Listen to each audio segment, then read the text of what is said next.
জামুগুৰিহাটৰ গোৰ্খা জনগোষ্ঠীয় সাংস্কৃতিক সমাৰোহ সম্পন্ন। মুখ্য অতিথি হিচাপে অংশগ্ৰহণ বিধায়ক পদ্ম হাজৰিকাৰ। জামুগুৰিহাটৰ টুপিয়া সামূহিক ভৱন প্ৰাংগণত কালি দিনজোৰা কাৰ্যসূচীৰে গোৰ্খা জনগোষ্ঠীয় সাংস্কৃতিক সমাৰোহ অনুষ্ঠিত হৈ যায়।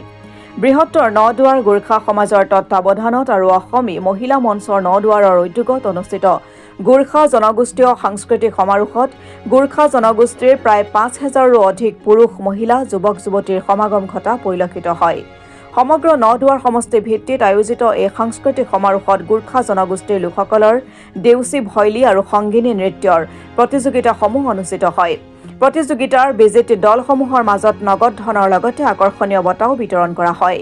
নদুৱাৰ গোৰ্খা সমাজৰ সম্পাদক সঞ্জয় শৰ্মাই আঁত ধৰা অনুষ্ঠানটিত অসম নেপালী সাহিত্য সভাৰ সভাপতি চিন্তামণি শৰ্মাই সভাপতিত্ব কৰে।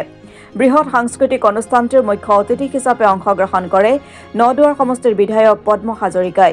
বিশিষ্ট অতিথি হিচাপে অংশগ্ৰহণ কৰে নেপালী সাংস্কৃতিক সুৰক্ষা পৰিষদৰ আমা মঞ্চৰ অধ্যক্ষা দৈৱকী টিমচিনা, সচিব সৰস্বতী পৌৰেল, অসম গোৰ্খা সন্মিলনৰ উপসভাপতি অৰ্জুন চেত্ৰী, নেপালী সাংস্কৃতিক কলা সাধক বিনোদ গোসাল, গোৰ্খা ছাত্ৰ সন্থাৰ কেন্দ্ৰীয় উপসভাপতি দিলীপী গুজৰেলকে ধৰি বহুকেইগৰাকী গণ্যমান্য ব্যক্তিয়ে সাংস্কৃতিক সমাৰোহখনিত অংশগ্ৰহণকাৰী সকলোকে অসমী মহিলা মঞ্চৰ তৰফৰ পৰা ধন্যবাদ আৰু কৃতজ্ঞতা জ্ঞাপন কৰে।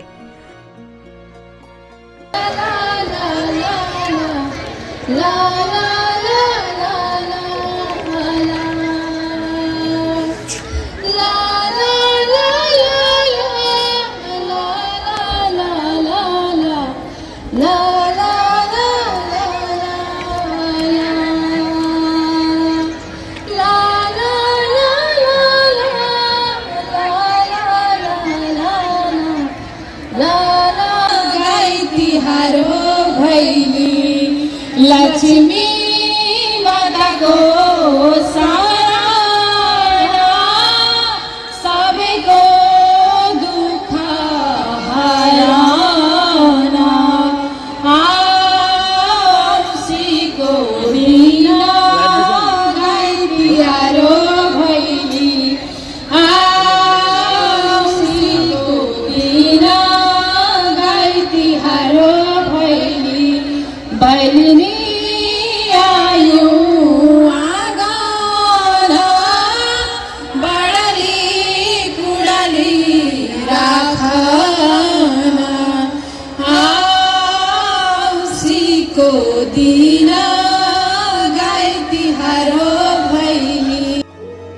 অসমী মহিলা মঞ্চৰ সৌজন্যত নদুৱাৰ গোৰ্খা সমাজৰ সহযোগত আজি টুপিয়া পাঁচগাঁৱত যি আমাৰ সাংস্কৃতিক সমাৰোহ হ'ল, তাত দেউচী ভৈলী সংগীত নৃত্যৰ প্ৰতিযোগিতা হৈছে।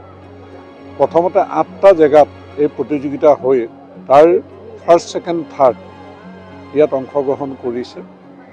গতিকে ইয়াত এটা সুন্দৰ প্ৰতিযোগিতা হৈছে। বিচাৰক আহিছে, অসম সাহিত্য সভাৰ সভাপতি আহিছে, অসম গোৰ্খা সন্মিলনৰ উপসভাপতি আৰু গোৰ্খা ছাত্ৰ সন্থাৰ অসম গোৰ্খা ছাত্ৰ সন্থাৰো উপসভাপতি আৰু আমাৰ আমা মঞ্চৰো ইয়াত দৈৱকী দেৱী আৰু নেপালী সাহিত্য সংস্কৃতি সুৰক্ষা মঞ্চৰো ইয়াত বিষয়ববীয়া সকলোৰে উপস্থিতিত এটা সুন্দৰ পৰিৱেশ আৰু অন্যান্য জনগোষ্ঠীৰ মানুহৰ সহযোগিতাত আজি টুপিয়া পাঁচগাঁও এই প্ৰতিযোগিতা সুন্দৰকৈ অনুষ্ঠিত হ'ল। প্ৰতিযোগিতাত বঁটা বিতৰণলৈকে হ'ল আৰু বিশিষ্ট ব্যক্তি যিকেইগৰাকীয়ে বক্তব্য ৰাখিছে সকলোৱে এই আস্থা আৰু বিশ্বাসৰ মাজত আমাৰ অসমত যি সমন্বয় সম্প্ৰীতি এনাজৰীডাল টনকিয়াল হৈছে, ইয়াত সাংস্কৃতিক এক জাগৰণৰ প্ৰয়োজনীয়তাৰ সম্পৰ্কত আৰু আধ্যাত্মিক পৰিৱেশৰ সম্পৰ্কত বিভিন্ন বক্তব্য ৰাখিছে। এই বক্তব্যৰ জৰিয়তে আমাৰ ল'ৰা ছোৱালী উপকৃত হ'ব আৰু প্ৰত্যেকে এটা সাংস্কৃতিক মন লৈ আচলতে ঘৰলৈ যাব। আৰু আমাৰ যি অসমী মহিলা মঞ্চ তেওঁলোকেও যথেষ্ট অনুপ্ৰাণিত হৈছে, কাৰণ দ্বিতীয় বৰ্ষত ভৰি দিছে। আজি বিপুল ৰাইজৰ যিটো উপস্থিতিয়ে তেওঁলোকক আৰু উৎসাহিত কৰিছে যে অনাগত দিনবিলাকত তেওঁলোকে আৰু শক্তিশালীভাৱে আগবাঢ়িবৰ কাৰণে সক্ষম হ'ব। যে ইয়ে এটা সুদূৰ প্ৰসাৰী প্ৰভাৱ পৰিব যে গোৰ্খা জনগোষ্ঠীৰ আৰু অসমীয়া সমাজখনৰ মাজত আমাৰ মিলাপ্ৰীতি সমন্বয় সম্প্ৰীতি অধিক সুদৃঢ় হ'ব আৰু আমি শক্তিশালী নদুৱাৰবাসী হিচাপে অসম মাতৃৰ সন্তান হিচাপে আগবাঢ়ি যোৱাৰ এটা সুন্দৰ পৰিৱেশ, সামাজিক প্ৰমূল্যবোধ, সাংস্কৃতিক প্ৰমূল্যবোধ, ৰাজনৈতিক প্ৰমূল্যবোধ আমি এই সমাজখনত বৰ্তাই ৰাখিবৰ কাৰণে গণতান্ত্ৰিক অধিকাৰ বৰ্তাই ৰাখি আমি শক্তিশালী জাতি হিচাপে প্ৰতিষ্ঠিত হ'বৰ কাৰণে সক্ষম হ'ম। ইয়াৰ কাৰণে মই নদুৱাৰ গোৰ্খা যি মঞ্চ আছে আৰু অসমী মহিলা মঞ্চলৈ বিশেষভাৱে ধন্যবাদ জ্ঞাপন কৰিছোঁ। সহযোগিতা আগবঢ়োৱা প্ৰতিটো গোৰ্খা সংগঠনলৈ, যে সাহিত্য সভাই হওক, গোৰ্খা ছাত্ৰ সন্থা হওক, গোৰ্খা সন্মিলন হওক আৰু অসম সাহিত্য সংস্কৃতি নেপালী যি আমাৰ মঞ্চ আছে তেওঁলোকলৈও মই বিশেষভাৱে ধন্যবাদ জ্ঞাপন কৰিছোঁ। হয়, আজি অসমী মহিলা মঞ্চৰ উদ্যোগত তথা বৃহত্তৰ নদুৱাৰ গোৰ্খা সমাজৰ সহযোগত নদুৱাৰ সমষ্টিত গোৰ্খা জনজীৱনত এক ঐতিহাসিক মুহূৰ্তৰ আমি সাক্ষী হৈছোঁ।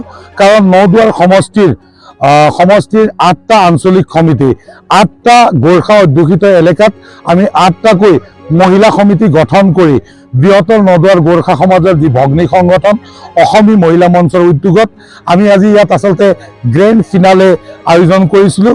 আমাৰ 8টা যি আঞ্চলিক সমিতিৰ উদ্যোগত আয়োজিত হোৱা সাংস্কৃতিক অনুষ্ঠান, তাত প্ৰথম পুৰস্কাৰ আজুৰি আনিবলৈ সক্ষম হোৱা শ্ৰেষ্ঠ দলসমূহৰ মাজত এই মহাৰণ আমি অনুষ্ঠিত কৰিছিলোঁ। আৰু আমি দেখিছোঁ যে নিজৰ শ্ৰেষ্ঠত্ব প্ৰতিপন্ন কৰি নদুৱাৰ সমষ্টিৰ বিভিন্ন সাংস্কৃতিক দলসমূহে বৰ সুন্দৰ প্ৰদৰ্শন আগবঢ়াবলৈ ইয়াত সক্ষম হৈছিল। আমি আজি মুখ্য অতিথি হিচাপে আমি আমন্ত্ৰণ জনাইছিলোঁ আমাৰ এই যি বিশাল গোৰ্খা সাংস্কৃতিক সমাৰোহ, এই সাংস্কৃতিক সমাৰোহৰ সফল আয়োজনৰ ক্ষেত্ৰত মুখ্য ভূমিকা লোৱা আমাৰ বিধায়ক, জনপ্ৰিয় বিধায়ক পদ্ম হাজৰিকা ডাঙৰীয়াক আমি মুখ্য অতিথি হিচাপে আমি আমন্ত্ৰণ জনাইছিলোঁ। আৰু আমাৰ আমন্ত্ৰণ ৰক্ষা কৰি তেখেতে আমাৰ লগত আজি অনুষ্ঠানৰ শেষলৈকে থাকিল। লগতে আমি অসম নেপালী সাহিত্য সভাৰ সভাপতি ডক্টৰ চিন্তামণি শৰ্মা ডাঙৰীয়াক আমি আমন্ত্ৰণ জনাইছিলোঁ। আমাৰ জাতীয় সংগঠন সদৌ অসম গোৰ্খা ছাত্ৰ সন্থাৰ কেন্দ্ৰীয় উপসভাপতি দিলীপ গজুৱেল, অসম গোৰ্খা সন্মিলনৰ উপসভাপতি শ্ৰী অৰ্জুন চেত্ৰী, তেওঁ অসম গোৰ্খা ছাত্ৰ সন্থাৰ প্ৰাক্তন সভাপতিও। গতিকে আমি বিভিন্ন পাৰদৰ্শী ব্যক্তিসকলক মাতি, বিচাৰক হিচাপে মাতি আজি এটা সফল অনুষ্ঠান আয়োজন কৰাত ৰাইজে যি ধৰণে আমাক সহায় সহযোগিতা আগবঢ়ালে, জাতি ধৰ্ম বৰ্ণ নিৰ্বিশেষে টুপিয়াৰ এই মহামিলন ভূমিত যিদৰে আমাক অসমী মহিলা মঞ্চৰ 8টা আঞ্চলিক সমিতিয়ে সহযোগ আগবঢ়ালে, স্থানীয় ৰাইজে আগবঢ়ালে, সম্পূৰ্ণ নদুৱাৰবাসী ৰাইজে যি ধৰণে আমাক এই অনুষ্ঠানভাগ আয়োজন কৰাত আমাক সহায় সহযোগিতা আগবঢ়ালে, সঁচাকৈ আমি অতিশয় উৎসাহিত। আৰু এই চেগতে আমি সকলোকে ধন্যবাদ আৰু কৃতজ্ঞতা জ্ঞাপন কৰিব বিচাৰিছোঁ আৰু আশা ৰাখিছোঁ অনাগত দিনবোৰতো ৰাইজে আমাক এইদৰে সহায় সহযোগিতা আগবঢ়াব।